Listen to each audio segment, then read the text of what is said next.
නමෝ තස් භගවතු අරහතෝ සම්මා සම්බුද්දස්ස නමෝ තස් භගවතු අරහතෝ සම්මා සම්බුද්දස්ස නමෝ තස් භගවතු අරහතෝ සම්මා සම්බුද්දස්ස ශ්‍රද්ධා සම්පන්න කාරුණික පින්තුනි, අද වෙසක් පුර පසළොස්වක පොහොය දවසේ හැම කෙනෙක්ම තම තමන්ගේ ජීවිතවලට මහා කුසල සමුදායක් සිද්ධ කරගෙන සිටින අවස්ථාව. මුළු තුන් ලෝකයකටම අසහාය ශාස්ත්‍රඥ වහන්සේගේ ලෝ පහළ වීම, සම්මා සම්බුද්ධත්වය අවබෝධ කර ගැනීම, පරිනිර්වාණය කියන උතුම් සම්බුදු තෙමගුල සිහිපත් කරන වෙසක් පුර පසළොස්වක පොහොය දිනය බෞද්ධයින් හැටියට අපිට ඇති වැදගත්ම දවස. පින්තුනි, මේ දිනේ තුල ඊටාම වටින ධර්ම මනසිකාරයක් අපිට පවත්වා ගන්නට පුළුවන් නම් ඒක ඊටාම වැදගත් වෙන දෙයක්. අපි කවුරුත් තරක් තෙරක් නොපෙනෙන සසර ගමනක සැරිසරන ඇත්තෝ. කෙලවරක් නොපෙනෙන සසර ගමනක යන අපට පිහිට පිලිසරණ පිණිස, සැනසෙල්ල පිණිස පවතිනවා නම් ඒ බුද්ධ ශාසනයකින් ලබන ධර්මය හැරුණකොට, පිලිසරණ හැරුණකොට වෙනත් දෙයක් නම් නෙමෙයි. ඒ උත්තරීතර වාග්ය සම්පන්න අවස්ථාව අපි කාටත් අද දවසේදී සැලසිලා තියෙනවා. එහෙනම් අද දවසේදී අපි තාම අප්‍රමාදී විය යුතුයි. ප්‍රමාදය කියන කාරණාව ජීවිතයේ ඇති වඳ බව සහ මරණයට තව නමක් හැටියටනේ භාග්‍යතුන් වහන්සේ පෙන්වුවේ. අප්‍රමාදයේ කියන දේ වටිනාම දෙයක් ලෝකයේහි ඇති කරගත යුතු එකම ධර්මය හැටියටත් අපිට පෙන්වනවා. අප්‍රමාදෝ කුසලේසු ධම්මේසු, කුසල ධර්මයේහි ඇති අප්‍රමාදී බව කියන එක. ඒ නිසා මේ කාලය පිළිබඳව අපි තීරණය කරලා, කාලය පිළිබඳව තේරුම් අරගෙන බුද්ධෝත්පාද කාලයක අපි බොහොම අපේ මනස සනසා ගන්න, නිවා ගන්න ප්‍රතිපදාව පිළිබඳව අපි ටිකක් විමසා බැලිය යුතු වෙනවා. බුදුරජාණන් වහන්සේ නමක් මේ ලෝකෙට පහළ වෙන්නේ අපිට දුකෙන් මිදෙන මාවතක් දේශනා කරන්නට. පරක් තෙරක් නොපෙනෙන සසර ගමනේ සැරිසරන සත්වයා එකම දර්ශනයකින් යුක්තයි. එකම දර්ශනයකින් යුක්තයි කියලා කිව්වේ කෙනකෙනාගේ සංකල්ප නානත්වය අදහස් වශයෙන් වෙනස් වුණත් ඒ අයගේ දර්ශනය පවතින්නේ එකම දෘෂ්ටි කෝණයක. ඒ තමයි පවතින ලෝකය තුල සැප දුක් උපේක්ෂා ආදී වශයෙන් වින්දනය කරන මානසික පසුබිමක්. අන්න ඒ බාහිර ලෝකයේ තුල වින්දනය කරන මානසික පසුබිම පිළිබඳව තමයි බුදුරජාණන් වහන්සේ අපිට විවරණයකට ලක් කළේ. බුද්ධ ශාසනයකින් අපිට ලබා ගන්නට තියෙන්නේ අන්න ඒ පටිසෝතගාමී මාර්ගය පිළිබඳව දැක්මක්. පටිසෝතගාමී කියලා කියන්නේ ඒක හරියට උඩුගම් බලා පිහිනනවා වගේ දෙයක්. මහා ජල ප්‍රවාහයක් පහළට ගලාගෙන යනකොට ඒ ජල ප්‍රවාහයට හසුවන හැම දෙයක්ම පහළට ගහගෙන යනවා. බොහොම ශක්ති සම්පන්නයෙකුට විතරයි මේ මහා ස්රෝතස, එහෙම නැතිනම් මේ ජල ප්‍රවාහය ඉවත කපාගෙන උඩට යන්නට පුළුවන්කම තියෙන්නේ. ඒ වගේ තමයි මේ ධර්මයේ තුලත්, හොඳ ප්‍රතිපදාව තුලත් ගමන් කරන්නට පුළුවන්කම තියෙන්නේ, ඉහළට යන්නට පුළුවන්කම තියෙන්නේ උතුම් වූ ඥාන ශක්තියකින් යුක්ත පුද්ගලයෙකුට පමණයි. එහෙම නැතුව දුර්වලයෙකුට යන්නට පුළුවන් කමක් නැත්තේ නැහැ. ඥාන ශක්තිය අතින් දුර්වලයෙකුට මෙය ඊටාම අපහසු වුණ දෙයක්.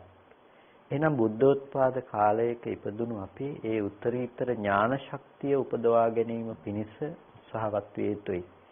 ඒ අනුව තමයි අපිව මේ සැඩපහර ඔස්සේ ගහගෙන යනවද තව දුරටත්, එහෙමත් නැතිනම් අපි ඉහළට යනවද කියන එක පිළිබඳව තීරණය කරන්නේ. බුදුරජාණන් වහන්සේ දේශනා කළ දර්ශනයෙහි ඇති සුවිශේෂත්වය තමයි අපිට මේ ජීවිතයේ තුලම දුකෙන් මිදීම කියන කාරණාව දුකෙන් මිදීමට ඇති මාර්ගය අනුගමනය කරලා ප්‍රතිඵලය ලබා ගන්නට පුළුවන් බව. ලෝකේ බොහෝ ආගම් සමය දර්ශනයන්හි අවසාන ප්‍රතිඵලය මරණින් මත්තු ලබා දෙන්නක්වත් බුද්ධ ශාසනයෙහි ඇති අග්‍රතම අවසන් ප්‍රතිඵලය ජීවත් වන්නෙකු විසින් ලබාගත හැකි දෙයක්. ඒ නිසා අපිට මේක අද උත්සාහවත් වෙලා බලනවා නම් අද ප්‍රතිඵල ලබාගත හැකි දෙයක්. අපි දැක්ක පහුගිය කාලවකවානුව පුරාවටත් මේ කාල සීමාව තුලත් අපේ ලෝකයටම සමාජයටම ඇතිවන බිහිතිකාවන්. ඒ රෝග භය කියන එක කවුරුත් අත්විඳා. කවුරුත් මරණය පිළිබඳව මානසිකාරයක් පැවැත්තුවා. ඒ මරණය කියන දේ මානසිකාරය වීම සමගම අපි ඒ සඳහා ප්‍රතිකර්ම හෙව්වා. ප්‍රතිකර්ම හොයනකොට හැම කෙනෙක්ම කායික සංරක්ෂණය සඳහා අවශ්‍ය ප්‍රතිකර්ම පිළිබඳව අවධානයක් යොමු කළා. මේක තමයි ලෝකයාගේ සාමාන්‍ය දැක්ම. අනුසෝතගාමී කියලා කිව්වෙත් මෙන්න මේ දේ තමයි. එතකොට මේ ලෙඩක් ඇති වෙනකොට රෝගයක් ඇති වෙනකොට මේ රෝගයට ප්‍රතිකර්ම සඳහා ප්‍රතිකර්ම පිණිස සාමාන්‍ය ලෝකයා දකින දේ තමයි ඒකට බෙහෙතක් හේතක් හොයා ගැනීම, එහෙම නැතිනම් කායික සුවපත් භාවය ඇති කරගන්නට අවශ්‍ය කටයුතු විතරක් සම්පාදනය කර ගැනීම. හැබැයි බුදුරජාණන් වහන්සේ දේශනා කරන්නේ ඒකම නෙමෙයි. වර්ධවා ගන්නට එපා. මේකෙන් කියන්නේ ලෙඩක් වුණොත් බෙහෙත් ගන්නට එපා කියලා නෙමෙයි. ලෙඩක් වුණත් අපි බෙහෙත් ගන්නට අවශ්‍යයි. නමුත් ඊට වඩා වැඩිතර කාරණාවක් පිළිබඳවයි මේ තුල කතා කරන්නේ. අපි ලෙඩක් වුණත් ලෙඩක් හැදුනත් අපේ ලෙඩේ අනුව ලෙඩ වෙන කය අනුව අපේ මනස ලෙඩ කරගන්නව නම් අන්න ඒක බොහොම වැරදි සහගත දෙයක්. නකුල පිටු සූත්‍රයේදී නකුල පිටුතුමා භාග්‍යතුන් වහන්සේ ළඟට ගිහිල්ලා ස්වාමීනි අපි දැන් වයසයි බොහොම ලෙඩ වෙලා බොහොම අපහසුයෙන් ඉන්නේ කියන කාරණාව සිහිපත් කරලා ධර්මාවවාදයක් කරන ලෙස බුදුරජාණන් වහන්සේගෙන් ඉල්ලා සිටි අවස්ථාවේදී බුදුරජාණන් වහන්සේ දුන්න උපදේශ බවට පත්ුනේ ගැහැවිය ලෙඩවන කය අනුව ඔබේ මනස ලෙඩ කරගන්නට එපා කියන මේ පිළිතුර. එතකොට ලෙඩවන කය අනුව අපේ මනස ලෙඩ කරගන්නවා කියන එක සාමාන්‍ය ලෝකයේ ස්වභාවය. මේ ගෘහපතිතුමත් බොහොම සතුටින් මේ ධර්මෝපදේශය පිළි අරගෙන බුදුරජාණන් වහන්සේ ළඟින් වන්දනා කරලා පිටත් වෙලා ගියා.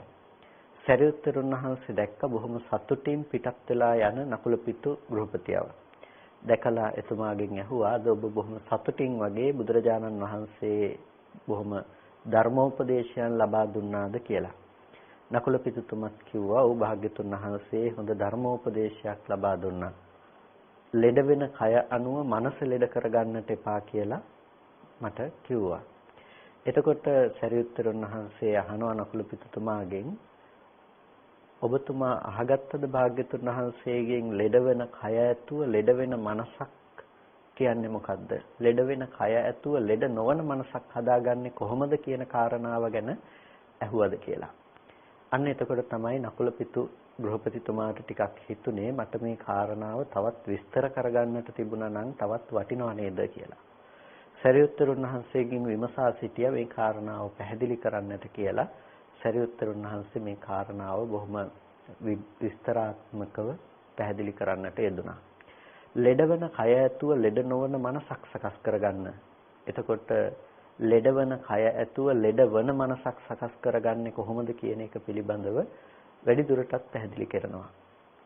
යම් කිසි කෙනෙක් රූපය අනුව ආත්මවත් හැඟීමක් පනවනවා නම් පවත්වනවා නම් රූපං අත්තතෝ සමනුපස්සති රූපවන්තං වා අත්තානං සමනුපස්සති රූපස්මින් වා අත්තානං සමනුපස්සති අත්තනිවා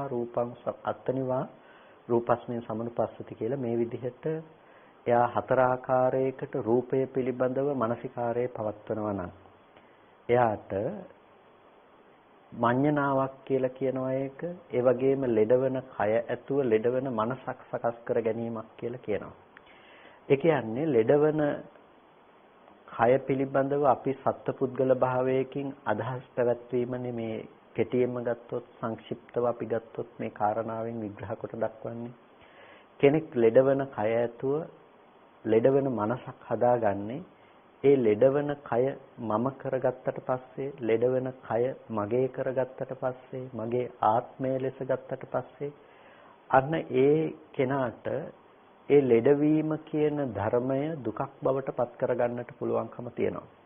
මේක අපි බොහොම ප්‍රඥාවෙන් නුවණින් බෙදාගත යුතු දෙයක්.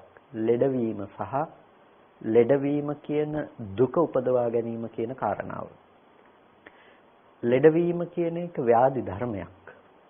ව්‍යාධි ධර්මය ඔස්සේ ව්‍යාධි දුක උපදව ගන්න එක ඒක අපි කාටත් පුද්ගල බව තුළ ලැබෙන සංකිලේශී බව නිසා ලැබෙන දෙයක්. ඒ නිසා ලෙඩවීම කියන ධර්මය ලෙඩ වෙන දුකක් ලෙස විඳීම කියන දේ අද අපි මෝඩකමත් එක්ක කරන දෙයක්. බුදුරජාණන් වහන්සේ දේශනා කරනවානේ අසෘතවත් පෘතජ්ජනයා එකම වේදනාවට දෙපාරක් දුක් විඳිනවා කියලා. ඒ කියන්නේ ලෙඩවීම කියන දේ කායික වේදනාව කෙනෙකුට ලැබෙනකොට ඒ වේදනාව මට ඇතිවෙන දෙයක්. ඒ වගේ මේ වේදනාව මගේ කෙනෙකුට ඇතිවන දෙයක් ලෙස වේදනාව සත්පුද්ගල භාවයෙන් ඇසුරු කරන්නට ගත්තට පස්සේ ඒ අනුව යන දුක Tamanට විඳින්නට පුළුවන්කම තියෙනවා. අපිට අමාරුම වෙන්නේ කායික දුකට වඩා කායික දුකත් උපාදානය කරගන්න මානසික දුකනේ. අපිට ඔළුවේ කැක්කුමක් හැදුනට ඔළුවේ කැක්කුමට වඩා අමාරු දේ තමයි මට පැයක් තිස්සේ තියෙන ඔළුවේ කැක්කුම. මොකද ඒ ඔළුවේ කැක්කුම මට ඇති වෙන දෙයක්, පුද්ගලයෙකුට ඇති වෙන දෙයක්, කෙනෙකුට ඇති වෙන දෙයක් ලෙස ග්‍රහණය කරගත්තට පස්සේ ඒ එකම වේදනාව පිළිබඳව අපි දෙපැත්තකින් දුක් විඳිනවා. කයත් ස්පර්ශයත් නිසා මේ මොහොතේ ඇති වෙන දුක් වේදනාවක් දැනෙනවා. ඒ වගේ මේ දුක් වේදනාව මම මගේ කියලා උපාදාන වශයෙන් අල්ලගත්තට පස්සේ ඒ නිසා එන දුකත් අපි විඳිනවා. ඒ නිසා එක්කෝ කෙනෙක් රූපය ආත්මවත් කොට ගන්නවා. මේ රූපය මම කොට මගේ ආත්මය කොට කල්පනා කරනවා. ඒ වගේම රූපවත් වූ ආත්මයක් තියෙන්නේ කියලා කල්පනා කරනවා. ඒ වගේම රූපස්මින් වාත්තානං සමනුපස්සති. ඒ වගේම රූපේ කෙරෙහි ආත්මය තියෙනවා කියලා. එහෙමත් නැත්නම් ආත්මය කෙරෙහි රූපේ පිහිටා සිටිනවා කියලා අත්නිවා රූපං සමනුපස්සති. එතකොට මේ මොනම ආකාරයකින් හෝ මේ කරන්නේ මඤ්ඤණාවක්. මේ හතර ආකාරයකින් කුමන ආකාරයකට හෝ මේ මම සහ තව පුද්ගලයින් කියන මේ දෘෂ්ටිය ඇතුළත් වෙලා තියෙනවා. මෙන්න මේ විදිහට මේ දෘෂ්ටිය ඇතුළත් කරගෙන ඉන්න සත්වයින්ට දෘෂ්ටිය අනුව කටයුතු කරන සත්වයින්ට බුදුරජාණන් වහන්සේ ධර්ම දේශනා කළා මේ දෘෂ්ටියෙන් මිදීම පිණිස පවතින ඊටාම වැදගත් වටිනා දර්ශනයක්. අපි අවබෝධ කරගත යුතු වෙන්නේ මේ භාග්‍යතුන් වහන්සේ පෙන්වපු මේ දෘෂ්ටි සමුග්ඝාතයේ පිණිස පවතින දෘෂ්ටිය දුරු කිරීම පිණිස පවතින ඒ ආර්ය දර්ශනය පිළිබඳව අපි ටිකක් මෙනෙහි කළ යුතු වෙනවා. පින්නතුනේ අපි ඉස්සෙල්ලම බලන්නට ඕනේ අපිට ආත්ම සංඥාව පවතින්නේ කොහෙද කියන එක. ආත්ම සංඥාව පවතින තැන පිළිබඳව අපි කතා කරනකොට මූලික ලෙසම අපිට කතා කරන්නට පුළුවන්කම තියෙන්නේ රූපය පිළිබඳව. මොකද අද දවසේදී අපි රූපය අනුව ගිහිල්ලා රූපේ පරියාපන්නව ඉන්න සත්වයින් විදිහට රූපයම තමයි ප්‍රධාන කරගන්නේ. ඒ නිසා ඔබට වේදනාව කියන ගතියකට වඩා රූපයත් සමග තමයි වේදනාව ප්‍රකට වෙන්නේ. යම්කිසි දෙයකින් ඇතිවෙන සැප වේදනාව කියන දේ රූපයත් සමග බැඳී පවතින දෙයක් හැටියටයි මතක් වෙන්නේ. එක්ක ඔබ කැමති ගීතයක් ඔබට සිහිපත් කරගන්නට පුළුවන්. ඔබ කැමති රූපයක් සිහිපත් කරගන්නට පුළුවන්. ඒකට සැප වේදනාව කියන දේ අපිට හමු වෙලා තියෙන්නේ රූපය ඇසුරු කරගෙනමයි. ඒ නිසා කාම භූමියේ සත්වයේ රූපය අනුව ගිහිල්ලා රූපේ පරියාපන්නව ඉන්නවා කියලා විස්තර කරනවා. රූපේ අනුව ගිහිල්ලා රූපේ පරියාපන්නව ඉන්නකොට ඒ සත්වයින්ට රූපය පිරිසිදු දැක්ක යුතු වෙනවා.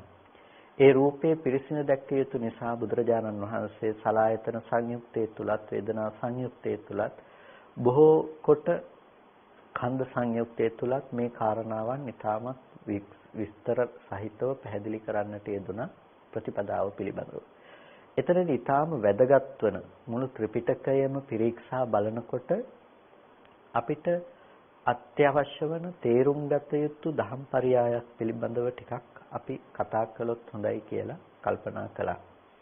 එෙහිදී මූලික ලෙසම වැදගත් වන කාරණාවක් තමයි අපි ආත්ම සංඥාව ගොඩනගෙන පැත්ත ගැන අවධානයක් යොමු කිරීම. මොකද අපි දැක්කන්නේ නකුලපිතු සූත්‍රයේ තුලත් ලෙඩවෙන කය ඇතුව ලෙඩවෙන මනසක් සකස් කරගන්නවා කියනකොට රූපය ගැන තමයි අපි ඉස්සෙල්ලම කතා කළේ. එතකොට රූපය ගැන කතා කළා වගේම වේදනා සංඥා සංස්කාර විඥාන ගැනත් කතා කරනවා. නමුත් අපිට රූපේ තමයි මූලික ලෙසම හමු වෙන තැන. ආත්ම සංඥාව බැස ගැනීම රූපේ පැත්තෙන් කොහොමද ආත්ම සංඥාව බැසගන්නේ? ඇස ඇතිකල්හි රූපය ඇතිකල්හි චක්කු විඥානය ඇතිකල්හි ඒ පැත්තට කෙලෙස් සහිත මානසිකාරය නැතිනම් ආත්ම සංඥාව බැස ගන්නට පුළුවන්කම තියෙනවා. ඒ දේ සමග අපි නිස්සය වුණොත් ඒ නිස්සය වූහුගේ චලිතයක් පවතිනවා. ඒක තමයි අපි තේරුම් ගත යුතු දේ බවට පත් වෙන්නේ. ඒ කාරණාව වටහා ගන්නකොට පටිසම්භිදා මග්ගය වගේ ග්‍රන්ථයන්හි පැහැදිලි කරනවා බොහොම වැදගත් දහම් පරයයන්. ඒ දහම් පරයයන් අනුසාරයෙන් චතුරාර්ය සත්‍ය විභාගයත් සමග අපි යම් කරුණක් මෙතනදී සිහිපත් කරගත්තොත් ඒක ඊටාම වටිනවා. බුදුරජාණන් වහන්සේ ඇහැ ගැන, රූපය ගැන, චක්කු විඥානය ගැන දේශනා කරනවා. ඒක දේශනා කරනකොට ආකාර කිහිපයකට දේශනා කරනවා. එක තැනකදී අපිට චක්කුම් වික්ඛවේ පරිඤ්ඤයං රූපා පරිඤ්ඤයා ඇහැ කියන එක පිරිසිඳ දැක්ක යුතුයි, රූප කියන එක පිරිසිඳ දැක්ක යුතු ධර්මය. ඒ වගේම චක්කු විඥානං පරිඤ්ඤයං චක්කු විඥානයේ පිරිසිඳ දැක්ක යුතුයි කියලා දේශනා කරනවා. තවත් තැනකදී චක්කුම් වික්ඛවේ පහතබ්බං රූපා පහතබ්බා චක්කු විඥානං පහතබ්බං කියලා ප්‍රහාණය කළ යුතු ධර්මයන් පිළිබඳව දේශනා කරනවා. මහණෙනි, ඇස ප්‍රහාණය කළ යුතුයි, රූප ප්‍රහාණය කළ යුතුයි, චක්කු විඥානය ප්‍රහාණය කළ යුතුයි කියලා ඇහැ ප්‍රහාණය කළ යුතු ධර්මයක් හැටියට දේශනා කරනවා. ඒ වගේම තවත් තැනකදී අපිට හමු වෙනවා චක්කුම් වික්ඛවේ සච්චිකාතබ්බං රූපා සච්චිකාතබ්බා ඒ වගේම චක්කු විඥානං සච්චිකාතබ්බං. සාක්ෂාත් කළ යුතු ධර්මයෝ ගැන කියනකොට මහණෙනි, ඇස සාක්ෂාත් කරන්න, ඒ වගේම රූප සාක්ෂාත් කරන්න, චක්කු විඥානය සාක්ෂාත් කරන්න කියලා පෙන්නනවා. ඒකට මෙතනදී ප්‍රධාන වශයෙන් අපිට හමු වෙනවා පරිඤ්ඤය ධර්ම, ඒ වගේම පහතබ්බ ධර්ම, සච්චිකාතබ්බ ධම්ම කියලා කාරණා තුනක්. පරිඤ්ඤයයි කියලා කියන්නේ පිරිසිදු දැක්ක යුතුයි කියන එක. පහතබ්බයි කියලා කියන්නේ ප්‍රහාණය කළ යුතුයි කියන එක. ඒ වගේම සච්චිකාතබ්බයි කියලා කියනවා සාක්ෂාත් කළ යුතුයි කියන එක. එතකොට මෙන්න මේ කවර ආකාරයකින් හෝ අපිට මේ ධර්මය ආත්ම සංඥාව දුරු වෙන විදිහට හසු වෙන්නට අවශ්‍යයි. ඇහැ කියන දේ පිරිසිදු දකින්න පැත්තෙන්, එක්ක ඇහැ ප්‍රහාණය කරන පැත්තෙන්, එක්ක ඇහැ සාක්ෂාත් කරන පැත්තෙන්. එතකොට මොකද්ද මේ කියන කාරණා තුන කියලා අපි ටිකක් විමසා බලන්නට අවශ්‍ය වෙනවා. ඇහැ කියන එක සාක්ෂාත් කළ යුතු ධර්මයක් හැටියට පෙන්නනවා. අපි දන්නවා සාක්ෂාත් කළ යුත්තේ කුමක්ද? නිරෝධ සත්‍ය.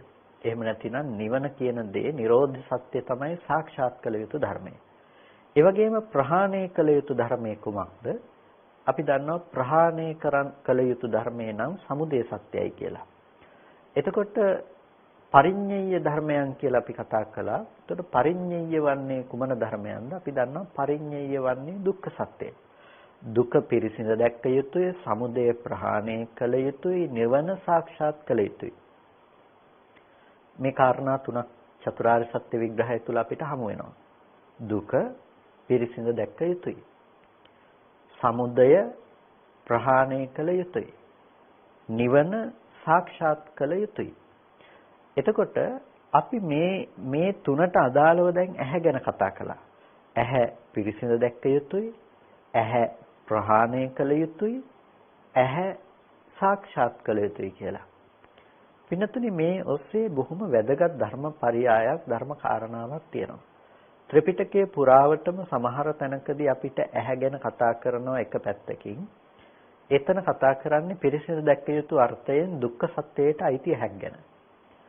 තවත් තැනකදී කතා කරනවා ප්‍රහාතව්‍ය අර්ථයෙන්, ඒ කියන්නේ ප්‍රහාණය කළ යුතු පැත්තෙන්. එතන කතා කරන්නේ ප්‍රහාණය කළ යුතු ධර්මයක් ගැන, සමුදය සත්‍ය පැත්තෙන්. තවත් තැනකින් කතා කරනවා සාක්ෂාත් කරගත යුතු පැත්තෙන්. එතන කතා කරන්නේ නිරෝධ සත්‍ය පැත්තෙන්. එතකොට දැන් ඇත්තටම ත්‍රිපිටකය තුල අපි බැලුවොත් එහෙම ඇහැ ගැන විග්‍රහ වෙන අවස්ථාවන් අපිට මෙන්න මේ තුන් තැනකට අදාළව ඇහැ ගැන දැනගන්නට තියෙනවා.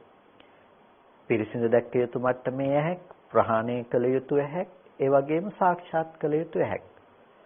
කෙනෙකු විසින් මෙන්න මේ පරයායන්ගෙන් මේක බෙදාගන්නේ නැතුව මේ හැම තැනකම තියෙන එකම ඇහැක් විදිහට කල්පනා කළොත් අන්න ඒ කෙනා මේ ධර්මය විශ්ලේෂණය කර ගැනීම වර්ධවා ගන්නවා. ඒ කියන්නේ කෙනෙක් හිතුවොත් එහෙම දැන් චක්කුම් භික්ඛවේ පහතබ්බං කියලා සූත්‍ර පාඨය අරගෙන ඇහැ ප්‍රහාණය කරන්නට කියලා දේශනා කරලා තියෙනවා කියන කරුණ අරගෙන එහෙනම් ඇහැ දුරු කරන්න කියලානේ කියලා තියෙන්නේ. එහෙනම් අපිට සිද්ධ වෙනවා මේ අපි හිතාගෙන ඉන්න මේ ඇහැ කියන මට්ටම මයින් කරලා දාන්න. එතකොට නිවන් දකින්නවා කියලා කියන්නේ මේ ඇහැ නැති කළම දාන එක. එතකොට මේ තියනවා කියලා හිතාගෙන ඉන්න නැතිනම් මේ මාංශ චක්ෂුෂය අයින් වෙලා ගියොත් එහෙම කොහොමද රහතන් වහන්සේ ජීවත් වෙන්නේ කියලා කෙනෙක් එක පැත්තකින් අර්ථය අරගෙන මේ ගැන වැරදි අදහසකට පත්වන්නට පුළුවන්කම තියෙනවා. ඒ නිසා මේ කාරණා පිළිබඳව ත්‍රිපිටකයේ විග්‍රහ වෙන මේ කරුණු පිළිබඳව අපි ඊටමත් ප්‍රඥාවෙන් නුවණින් මේ කාරණා විග්‍රහ කරගන්නට ඕනේ.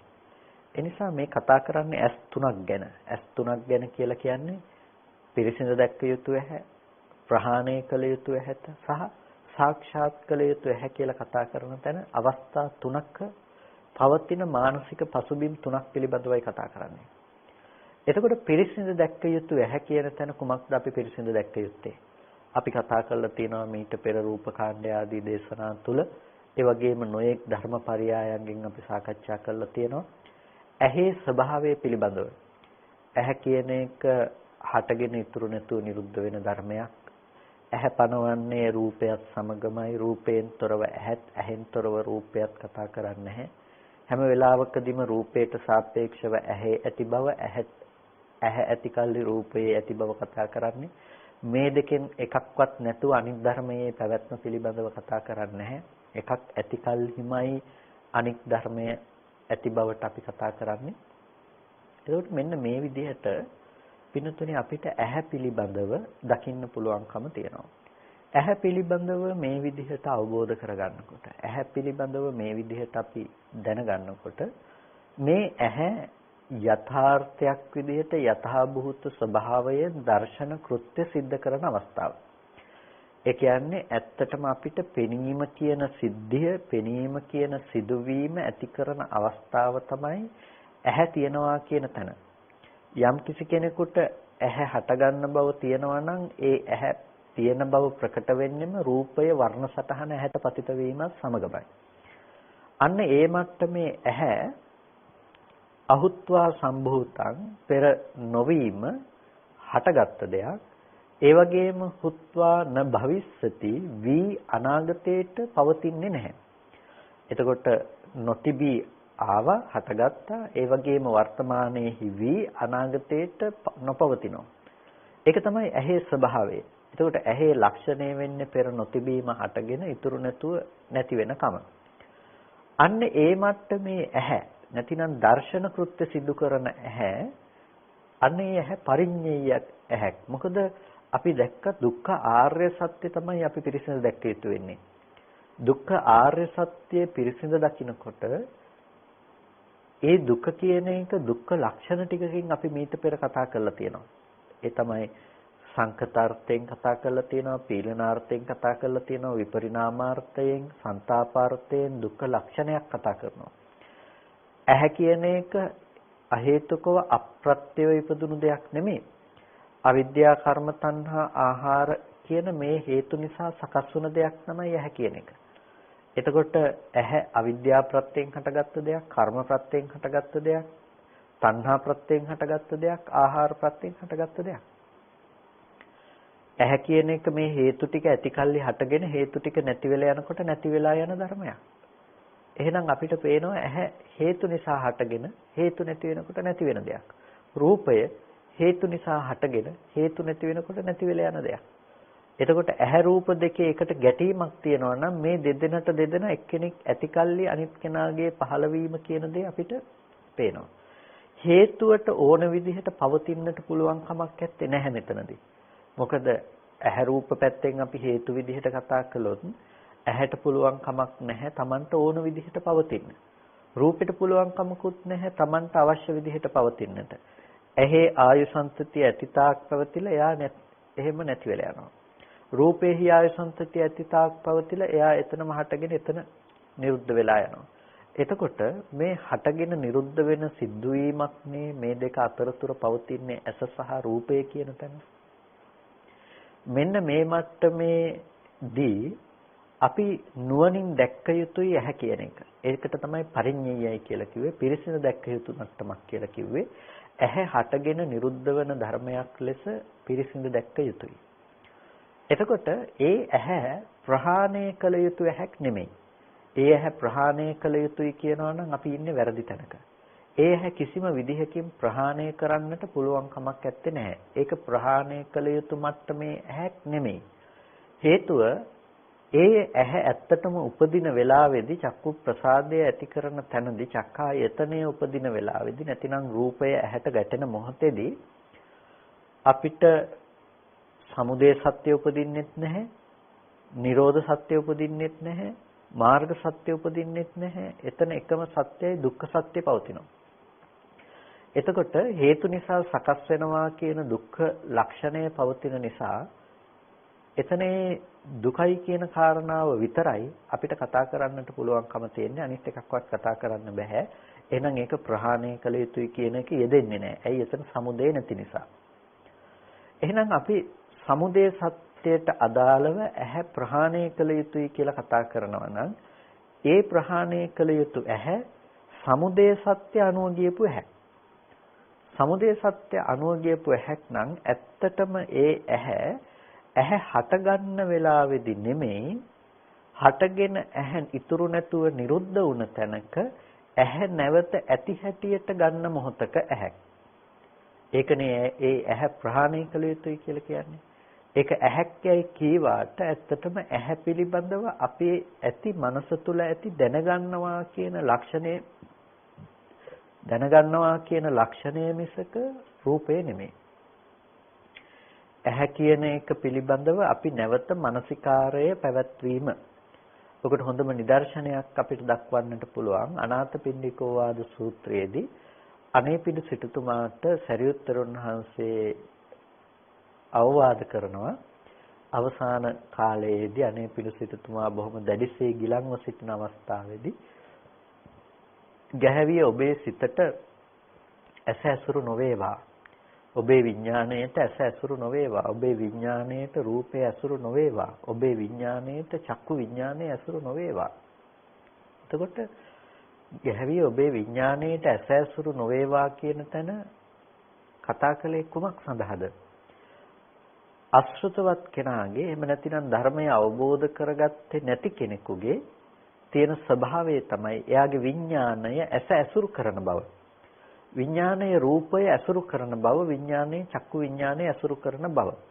එතකොට මේ ඇස ඇසුරු කරන බව එතන තියෙන්නේ ඒ ඇස කෙරෙහි නැවත නැඹුරු වෙන එක. ඇත්තටම ඇහැ පවතිනව නෙමෙයි මේ මොහොතේදී. ඇහැ හටගෙන නිරුද්ධ වුණ තැනකදී ඇහැ ඇති බවට ඇහැ පැත්තට නැවත නැඹුරු වීම. රූපය ඇති හටගෙන නිරුද්ධ වුණ තැනක රූපය ඇති බවට රූපයේ දෙසට මනසින් නැඹුරු වීම. මේක තවත් සූත්‍රයක් ඇසුරෙන් අපිට විමසන්නට පුළුවන් කුම්මෝපම සූත්‍රයේදී කුම්මෝව අංගානි සකේ කපාලේ සමෝදහම් බික්ඛු මනෝවිතක්කේ. එතකොට අර ඉබ්බ තමන්ගේ කබල ඇතුළට අවයව ටික බහාගත්තා වගේ මේ මනෝවිතර්ක හකුලව ගන්න කියනවා. මොකද මනෝවිතර්ක ඇහැ පැත්තෙන් එළියට දැම්මොත් එයාට ඇහැ තියෙනවා, රූපේ තියෙනවා, චක්කු විඥානය තියෙනවා, මේ ධර්මයෝ තියෙනවා. තවත් සූත්‍රයක් ඇසුරින් අපි ওই කාරණාව අරගෙන බැලුවොත් සමිද්දි ලෝකපඤ්ඤ වගේ සූත්‍ර දේශනාවලදී සමිද්දි ලෝකපඤ්ඤත්ති වගේ සූත්‍ර දේශනාවලදී එතකොට සමිදිතරුන් වහන්සේ මේ ලෝකය කියලා පනවනවා කොතකින් ලෝකයේ පැනවීම තියනවද කියලා අහනකොට බුදුරජාණන් වහන්සේ දේශනා කරන්නේ මේ ඇස ඇත්නම් රූපය ඇත්නම් චක්කු විඥානය ඇත්නම් මේක තමයි ලෝකය. ඇස තියෙන තැනක රූපේ තියෙන තැනක චක්කු විඥානයේ තියෙන තැනක ලෝකයයි යන ප්‍රඥප්තියට ගිහින් තියෙනවා. එතකොට මේ ලෝකය පිළිබඳව අපිට කතා කළේ මේ සලායතනික ලෝකයක්. ඒ කියන්නේ මේ ඇහැ ඇති බවට උපාදාන වශයෙන් ගන්න තැනකදී අපිට දකින්නට පුළුවන් රූප තියෙන ලෝකයක් පිළිබඳව අපිට හැඟීමක් තියෙනවා. ඔබට දැන් ඔබ මේ ඉඳගෙන ඉන්න අවස්ථාව තුලදී ඔබේ පිටුපස ඇති බවට ඔබට හැඟීමක් තියෙනවා. ඔබට ඒ පැත්ත බලන්නට පුළුවන්කම තියෙන්නේ ඒ ඇති බවට ගත්ත සංකල්පය නිසා. ඔබ ඒක මීට පෙර දැකලා තියෙනවා කියන හැඟීමත් එක්ක. එතකොට අන්න ඒ ඇති බවට ගත්ත හැඟීම අපිට පවතින්නේ කුමක් නිසාද? අපිට ඒක සංකල්පයේ තුලින් හටගෙන ගෙනත් දෙන දෙයක්. අපිට මීට මොහොතකට කලින් අපේ පිටුපස තිබුණ දේ දැකපු කම දැන් ඇහැට ඒ වර්ණ රූපේ පතිත වෙනව නෙමෙයිනේ. ඒ වෙලාවේ තිබුණ ඇහැට තාම පෙනෙනව නෙමෙයිනේ අපේ පිටුපස කියන එක. නමුත් අපි ඒ අනුව පවත්නා මානසිකාරය නිසා අපි හිතනවා අපි දැකපු දේවල් ඒ පිටිපස්සේ තාම තියෙනවා කියලා. අන්නේ කරන වැරදි සහගත සංකල්පනාවට කියනවා අපේ හිත ඇස ඇසුරු කරනවා. අපේ හිත රූපය ඇසුරු කරනවා. හිත චක්කු විඥානය ඇසුරු කරනවා කියලා. එතකොට ඇස විඥානය ඇස ඇසුරු වෙනකොට එහි ස්වභාවය ඇත්තටම ඇහැ නැති තැනක ඇහැ තියෙනවා කියලා පුද්ගලයෙකුට හමුවන ඇහැක් පිළිබඳව අපිට දැනුමක් ගොඩනගලා තියෙනවා. රූප දකින්න පුළුවන් ඇහැක් මට තියෙනවා. ඒ වගේම ශබ්ද අහන්නට පුළුවන් කනක් මට තියෙනවා. ඒ වගේම අහන්නට පුළුවන් ශබ්ද දකින්නට පුළුවන් රූප එළියේ තියෙනවා. මෙන්න මේ විදිහට පවතින වැරදි සහගත මානසිකාරයට කියනවා ප්‍රහාණය කළ යුතු දෙයක්. මොකද ඒ ඇහැ ඇසුරු කරන බව, ඒ රූපය ඇසුරු කරන බව, ඇසුරු කරන්නට පුළුවන් ඇහැ ප්‍රහාණය කරන්නට පුළුවන් ප්‍රහාණය කළ යුතු මට්ටමේ ඇස ඒක අපි ප්‍රහාණය කළ යුතුයි. අපිට ලෝකයේ ඇති බවට ඇසුරු කරන ඒ මට්ටමේ ඇහැ අපි ප්‍රහාණය කළ යුතුයි. ලෝකයේ ඇති බවට ඇසුරු කරන රූපය එය අපි ප්‍රහාණය කළ යුතුයි. එතකොට මේ ඇස රූපය ප්‍රහාණය කළ යුතු මට්ටමේ දෙයක් ලෙස තමයි කතා කරන්නේ. අන්න එතකොට අපිට දැන් අපි මේ ඇස් දෙකක් පිළිබඳව කතා කළා. එකක් යථාභූත විදිහටම වර්ණ සටහනක් ඇහැට පැමිණෙන මොහොතේදී ඇත්තම ඇත්ත ස්වභාවය. ඒක ඇහැට හුදු වර්ණ සටහන් මාත්‍රයක පැමිණීමෙන් ඇහැ හටගෙන ඉතුරු නැතුව නිරුද්ධ වෙනවා කියන Nirodhaය පිළිබඳව පසුව ඇසුරු කරන කම. ඒකට කිව්ව ඇහැ පිරිසිඳ දකින්නවා කියලා. එතකොට අපි ඇහැ පිරිසිඳ දකින්නවා කියලා දැක්කේ කුමක්ද? ඇහි Nirodhaය. රූපේ පිරිසිඳ දකින්නවා කියලා දැක්කේ කුමක්ද? රූප Nirodhaය. හටගෙන ඉතුරු නැතුව නැතිව යන ස්වභාවය. හේතු නිසා සකස් වෙලා හේතු නැති වෙනකොට නැති වෙන ස්වභාවය. තව විදිහට කියනවා නම් අනිත්‍ය ධර්මයක්, සංකත ධර්මයක් ලෙස අපි ඒක අවබෝධ කළා. තව විදිහකින් කිව්වොත් දුක්ඛ සත්‍ය ලෙස අපි ඒක අවබෝධ කළා. එතකොට ඒක පිරිසිදු දැකීමක්. ඒක අපි නුවණින් මෙනෙහි කරලා නුවණින් එතන ඇති යථාර්ථය අවබෝධ කිරීමක්. ඊට පස්සේ අපි ඇහැ කතා කළේ පිරිසිදු දැක්ක යුතු මට්ටමේ ඇහැ නෙමෙයි ප්‍රහාණය කළ යුතු මට්ටමේ ඇහැක් ගැන. ප්‍රහාණය කරන්නට ඕනේ කියලා කියන්නේ දුරු කළා දාන්නට ඕනේ. ඒ ඇහැ දුරු කරන්නට කියලා කියන්නේ අපිට බෑනේ මේ ජීවිත සම්තතියේ තියෙනකම්ම පේනවා කියන ගතිය අයින් කරන්න පුළුවන් කමක් නැහැනේ. එතනට කවදාවත් අපිට මෝඩකම හරි නුවණ යෙදෙන තැනක් නොවන නිසා අපිට පුළුවන් කමක් නැහැ ඒක අයින් කරලා දාන්න. එහෙනම් මොකද්ද අපි නැති කරන්නට ඕනේ? අපිට නැති කරන්නට පුළුවන් දේ තමයි ඇස නැති තැනක ඇස ඇසුරු වෙන මෝඩකම අපිට නැති කරන්න පුළුවන්. ඇහැ හටගෙන නිරුද්ධ වුණත් ඇහැ හටගෙන නිරුද්ධ වුණායින් පසුව ඒ ඇහැ නැවත ඇති බවට උපාදාන වශයෙන් ඇසුරු කරන උපාදාන වශයෙන් ඇති කරගන්න මෝඩකම අපිට නැති කරන්නට පුළුවන් දෙයක්. අන්නේ මෝඩකම නැති කරගන්න එක තුල ඇහි ප්‍රහාණය කියන දේ කතා කරනවා. ඒ නිසා තමයි අනාථපිණ්ඩිකෝ ආද සූත්‍රයේදී ගැහැවිය ඔබේ විඥාණය ඇස ඇසුරු නොකරවා කියලා කිව්වේ. ඇස ඇසුරු වෙන්නට දෙන්න එපා කියලා කිව්වේ. එතකොට ඇස ඇසුරු වෙන කම හිතෙන් ඇහැ ඇසුරු කරනකම, හිතෙන් රූපය ඇසුරු කරනකම කියන එක සම්පූර්ණම අවිද්‍යාව සමග මිශ්‍ර වෙලා තියෙන්නේ. ඒක නොදන්නාකම සමග මිශ්‍ර වෙලා තියෙන්නේ. අද අපිට ඇහැ ගැන, අද දැන් මේ මොහොතේ අපිට රූපය ගැන යම් සංකල්පනාවක් තියෙනවා නම්, යම් හැඟීම් තියෙනවා නම් පින්නතුනි මේක ප්‍රහාණය කළ යුතු මට්ටමේ ඇහැ, ප්‍රහාණය කළ යුතු මට්ටමේ රූපය. මොකද මේක සමුදය හා සමගාමීව තියෙන්නේ, සමුදය හා යෙදිලා පවතින්නේ. ඒ නිසා මේ මට්ටම ප්‍රහාණය කළ යුතුයි. එතකොට මේ ඇහැ, මේ රූප, මේ ධර්මය ප්‍රහාණය කළ යුතු ධර්ම. එතකොට ඒ විදිහට ඇහැ රූප අපි ප්‍රහාණයකට ලක් කරනකොට ඒකට කියනවා අපි ඇස කියන එක ප්‍රහාණය කළ යුතු ධර්මයක් ලෙස දැක්කා කියලා. රූප කියන එක ප්‍රහාණය කළ යුතු ධර්මයක් ලෙස දැක්කා, නැතිනම් සමුදය සත්‍ය දැක්කා. ඊට පස්සේ සාක්ෂාත් කළ යුතු මට්ටමේදීත් අපි කතා කළා ඇහැ සාක්ෂාත් කළ යුතුයි, රූප සාක්ෂාත් කළ යුතුයි කියලා. ඇහැ සාක්ෂාත් කළ යුතුයි. සාක්ෂාත් කරනවා කියන්නේ කුමක්ද? අපි කිව්ව නිරෝධ සත්‍ය, නිවන කියන දේ. එතකොට නිවන සාක්ෂාත් කරන්නට යනකොට දැන් ඇහැ පැත්තෙන් අපි නිවන සාක්ෂාත් කළා. ඇහැ පැත්තෙන් නිවන සාක්ෂාත් කළේ කොහොමද? අපි දැක්කා ඇහැ ඇත්තටම හටගෙන ඉතුරු නැතුව නිරුද්ධ වුණ ධර්මයක් කියලා. ඇහැ හේතු නිසා සකස් වෙන, හේතු නිසා හටගෙන හේතු නැති වෙනකොට නැති වෙලා යන ධර්මයක් විදිහට අපි ඇහැ දැක්කා. අන්න අපි ඇහැ සාක්ෂාත් කළ එක ආකාරයකට මොකද්ද? ඇහැ කියන එක දුක්ඛ ලක්ෂණයක් විදිහට අපි සාක්ෂාත් කළා. ඒ වගේම අපි ඇහැ හටගෙන ඉතුරු නැතුව නිරුද්ධ වෙන බව දැක්කා. එතකොට ඇහැ හේතු නිසා හටගෙන හේතු නැති වෙනකොට නැති වෙලා යනවා කියලා ඇහි නිරෝධය දකින දැකීම, ඒකට කියනවා ඇහි නිරෝධය සාක්ෂාත් කළා කියලා. හැබැයි ඒ නිරෝධය එක්ෂණික නිරෝධයක්. එක්ෂණික නිරෝධයක් කියලා කිව්වේ ඇහැ හටගෙන නිරුද්ධ වෙනවා කියන, ඇහැ හටගෙන ඉතුරු නැතුව නැති වෙලා යනවා කියන එක්ෂණික නිරෝධයක් තමයි ඇහි නිරෝධය ගැන ඒ කතා කරපු නිරෝධය. ඒ ඇහි නිරෝධය ඒ විදිහට සාක්ෂාත් කරනකොට ඇහැ හටගෙන ඉතුරු නැතුව නැති වෙන දෙයක් හැටියට අපි දකිනකොට ඊට පස්සේ අපිට ඇහැ කියන එක දකින්න පුළුවන්කම තියෙනවා, සාක්ෂාත් කරන්නට පුළුවන්කම තියෙනවා. ප්‍රහාණය කළ යුතු ඇහැ අනුත්පාදයට යන පැත්තේ. ඒකට කියනවා අනුත්පාද නිරෝධය කියලා. ප්‍රහාණය කළ යුතු ඇහැ නොහට ගන්න බවට යනවා, නැවත අනුත්පාදයකට යනවා, මතු හටගන්නේ නැහැ කියන මට්ටම. ඒ ප්‍රහාණය කළ යුතු ඇහැ කියලා අපි කතා කළේ අර ඇති බවට ගත්ත අපේ හිතින් නැවත ඇහැ ඇසුරු කරනකම, රූපය ඇසුරු කරනකම, චක්කු විඥානය ඇසුරු කරනකම කියලා අපි කිව්වනේ. ඒ ඇසුරු කරන්න පුළුවන් මට්ටමේ ඇහැ කියන එක, ඇසුරු කරන්න පුළුවන් මට්ටමේ රූපය කියන එක, චක්කු විඥානය කියන එක ප්‍රහාණය කළ යුතු දෙයක් හැටියට අපි කිව්වා. එතකොට ඒක සමුදය සත්‍ය හා සමග ගිය දෙයක්. ඒ සමුදය සත්‍ය ප්‍රහාණය කළ යුතු දෙයක් කියලා අපි කතා කළා.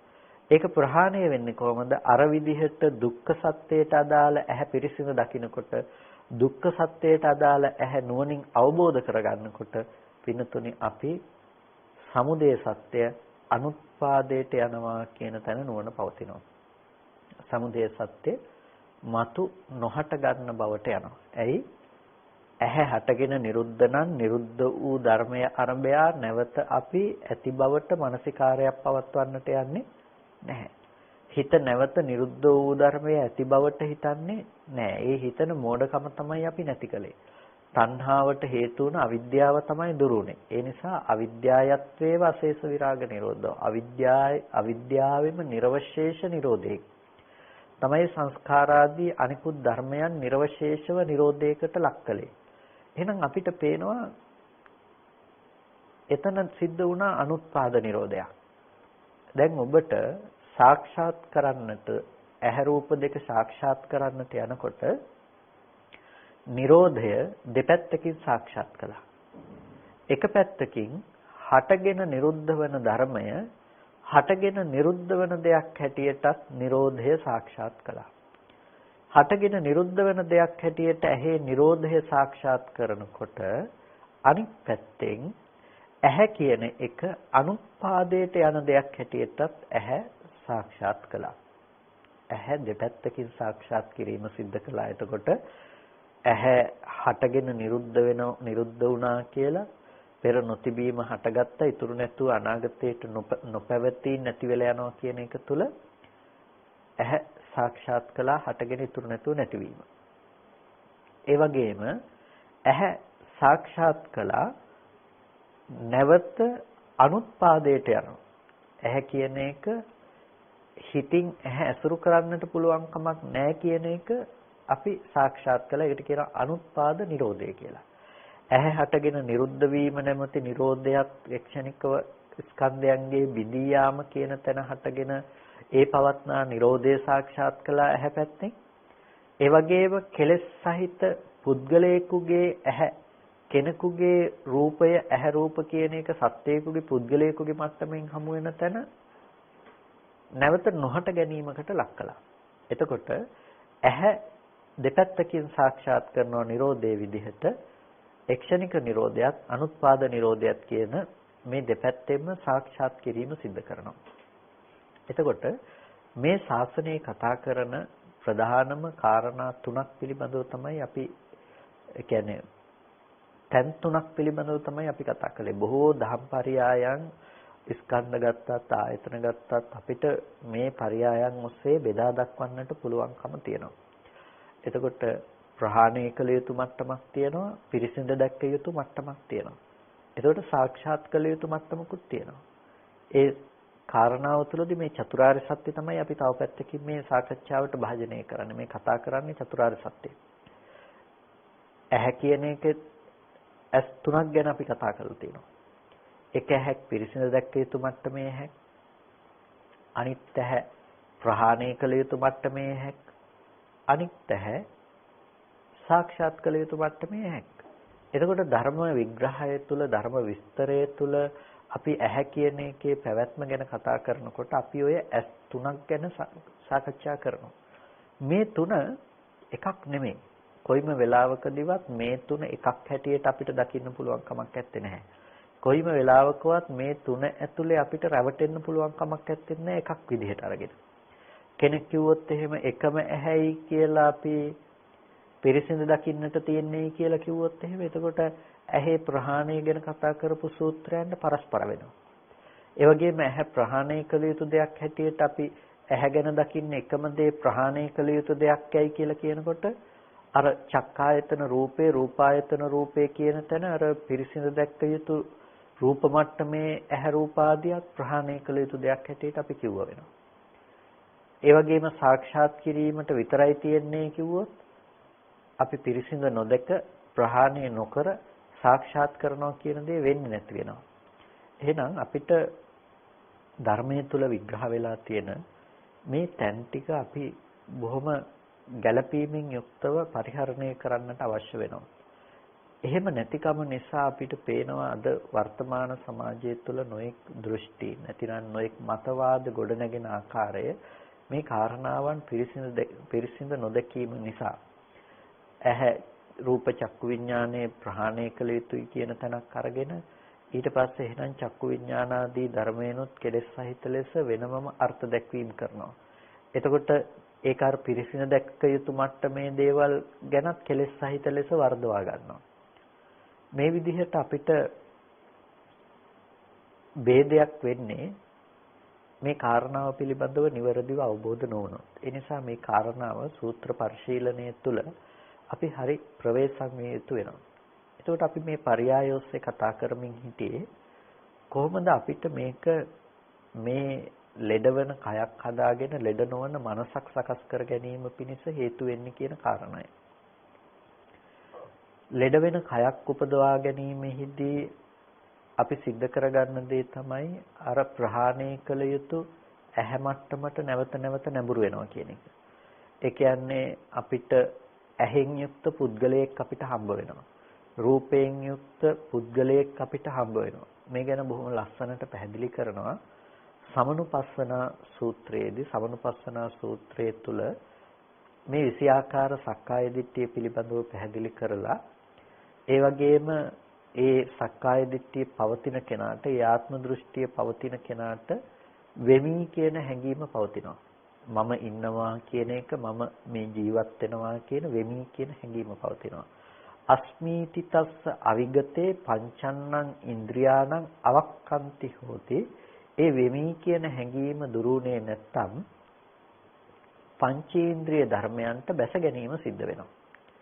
එතකොට පංචේන්ද්‍රිය ධර්මයන්ට බැස ගැනීම සිද්ධ වෙනවා කියලා කිව්වේ ඇහැ තියෙන, කන් තියෙන, නාසය තියෙන, රස විඳින්නට පුළුවන්, කය තියෙන මේ පුද්ගලයෙක්ව අංගපච්ඡංග සමන්නාගත පුද්ගලයෙක් බිහි වෙලා තියෙනවා.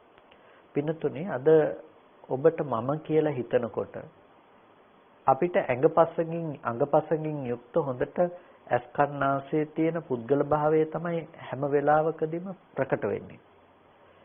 දැන් මේ ප්‍රකට වීම කියන එක නිසා එන අයහපත් ප්‍රතිවිපාක භුක්ති විඳීම සඳහා අපි සූදානම්. මොකද්ද මේ අයහපත් ප්‍රතිවිපාකය? පින්නතුනේ අපි ලෑස්ති ඇහැ නිසා නැතිනම් මේ ද්‍රව්‍යයන් මේ කය නිසා ඇතිවන ලෙඩවීම කියන දුක මම ලෙඩ වුණා කියන තැනින් විඳින්නට අපි ලෑස්ති. ඇයි මේ ටික ඇසුරු කරගෙන දැන් අපිට වෙමි කියන හැඟීම දුරු වෙලා නැහැ. අපිට ඇහත් එක්ක ජීවත් වෙන මම හම්බෙලා. ඇහෙන් තොරව අපිට වෙනම හම්බෙලා නැහැ මමත්වය. ඇහත් එක්කම තමයි අපිට මමත්වය කියන දේ පැවතිලා තියෙන්නේ. එතකොට අපිට මම කියන කෙනාට ඇහි පැවැත්මක් හම්බ වෙලා.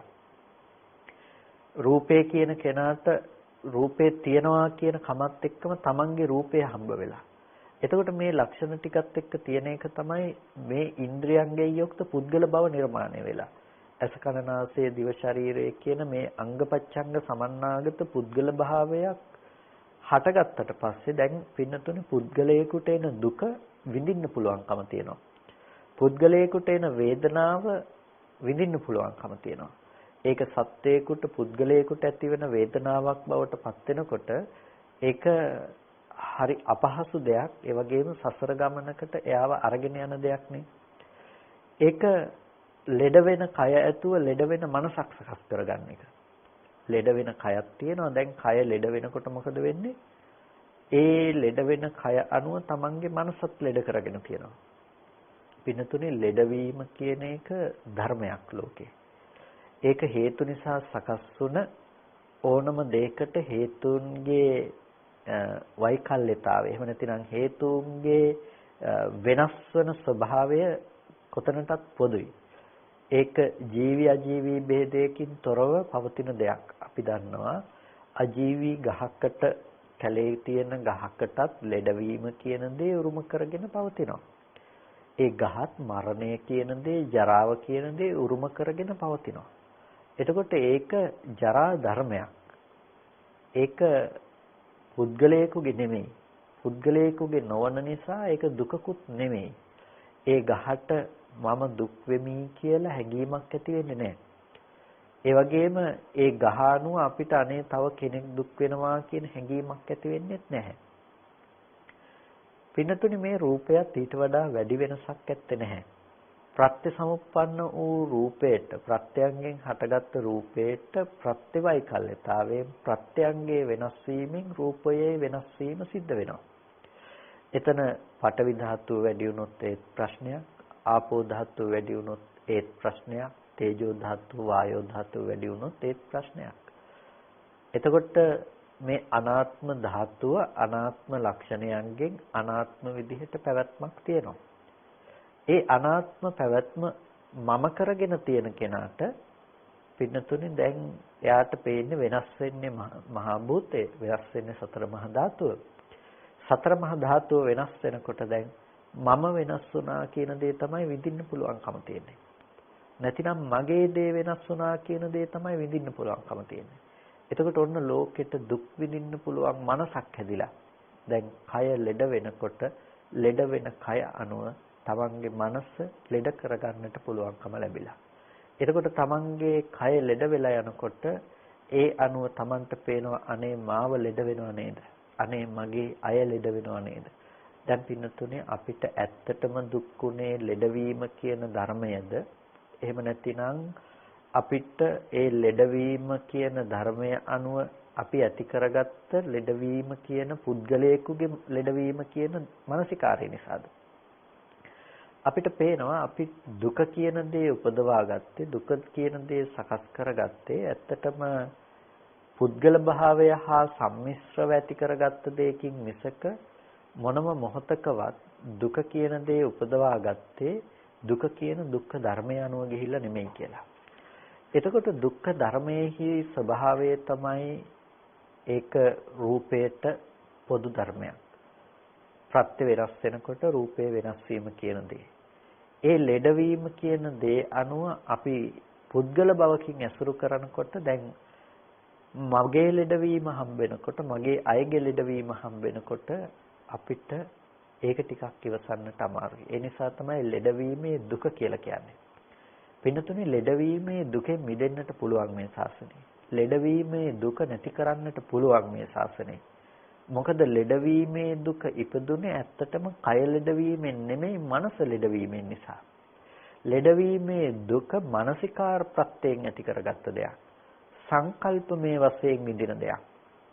ලෙඩවීමේ දුක ගහක් ගලක් ලෙඩ වෙනකොට අපිට දුක එන්නේ නැහැනේ. බුදුරජාණන් වහන්සේ එක සූත්‍රයකදී අහනවානේ භික්ෂුන් වහන්සේලාගේ මහණෙනි ඔබලට මේ ජේතවනාරාමය අසුරු කරගෙන ජේතවනාරාමේ තියෙන ගස් කොළන් ලී දඩු ආදී ගමේ මිනිස්සු අරගෙන ගියොත් එහෙම මහණෙනි කිම ඔබලට හිතෙනවද මේ මිනිස්සු මම අරගෙන යනවා මගේ දේවල් අරගෙන යනවා කියලා?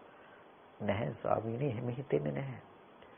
එතකොට අන්න ඒ වගේ තමයි පින්නත්නි අපිට මේ රූපය ලෙඩ වෙනකොට ඇත්තටම රූපේහි ස්වභාවය ලෙස කෙනෙක් රූපය අවබෝධ කරගෙන තිබුණොත් ඒක මම ලෙඩ වුණා මගේ අය ලෙඩ වුණා කියලා වැරදි සාගත දෙයකින් එයාට ඇසුරු වෙන්නේ නැහැ. හැබැයි ලෙඩවීම පුද්ගල බවකින් ඇසුරු වෙනකොට ඒ වැරදි සාගත සංකල්පනාව නිසා තමයි ලෙඩවීමේ දුක විඳින්න පුළුවන්කම තියෙන්නේ. ඒ නිසා කොයි වෙලාවකවත් රහතන් වහන්සේ නමකට එහෙම නැතිනම් දුකෙන් මිදුණා කියන උත්මේකට පුද්ගලයෙකු ලෙඩවීමේ දුක කියන දේ උරුම වෙන්නේ නැහැ. ලෙඩ වෙන දුක ආස්සේ පුද්ගල භාවය දකින්නේ. ඒ නිසා මගේ දරුව ලෙඩ වුණා. එහෙම නැතිනම් මම දන්න අය ලෙඩ වුණා. මේ කිසිම දෙයක් ඒ වගේ හිතකට දැනෙන දේවල් නෙමෙයි. ඒ නිසා ලෙඩවීම කියන දුකට අපි ප්‍රතිකර්ම හොයන්නේ අද දවසේදී බාහිරින්. ලෙඩවීම කියන දුකට අපි ප්‍රතිකර්ම හොයන්නේ බාහිර ප්‍රතිධර්මතාවය වෙනස් කරලා ආපහු යථා තත්ත්වයටපත් කරගෙන ලෙඩ නොවි ඉන්න. හැබැයි අපි උත්සාහවත් වෙන්නේ නැහැ ලෙඩවීම කියන දුක සදහටම නැති කරන්නේ කොහොමද කියලා තැනකින්. පින්නතුනේ අපි කොච්චර తాවකාලිකද අපි කරන දේ අපිට පුළුවන් අවුරුදු 50ක් 60ක් ලෙඩ වෙන මේ කය අවුරුදු 50ක් 60කට පරිස්සම් කරලා තියාගන්න. හැබැයි ලෙඩවීම කියන දේ උරුම කරගෙනමයි ඉන්නේ. ලෙඩවීම කියන එක කොයි වෙලාවෙ හරි අපි කරා එනවම තමයි. එහෙම තත්වයක ඉන්නකොට අපි උත්සාහවත් වෙන්න ඕනේ ඇත්තටම කය රකින්න එක ගැනද, කය ලෙඩ නොවි පවත්වා ගන්න එක ගැනද, එහෙමත් නැත්නම් ලෙඩ වෙන කය මම කරගන්න, ලෙඩ වෙන කය මගේ කරගන්න, මනස ලෙඩ නොවි පවත්වා ගන්න එක ගැනද? පින්නතුනේ අපි කරන්න ඕනේ ලෙඩ වෙන කය මම කරගත්ත, ලෙඩ වෙන කය මගේ කරගත්ත, මනස ලෙඩ නොවි පවත්වා ගන්නේ කොහොමද කියන එක ගැනයි අපි වැඩි අවධානයක් යොමු කරන්නට ඕනේ. අපිට පුළුවන් නම් ඒ මනස ලෙඩ නොවි පවත්වා ගන්නට පින්නතුනි කායික දුක ඊතරම්ම දුකක් බවට පත්වන්නේ නැහැ.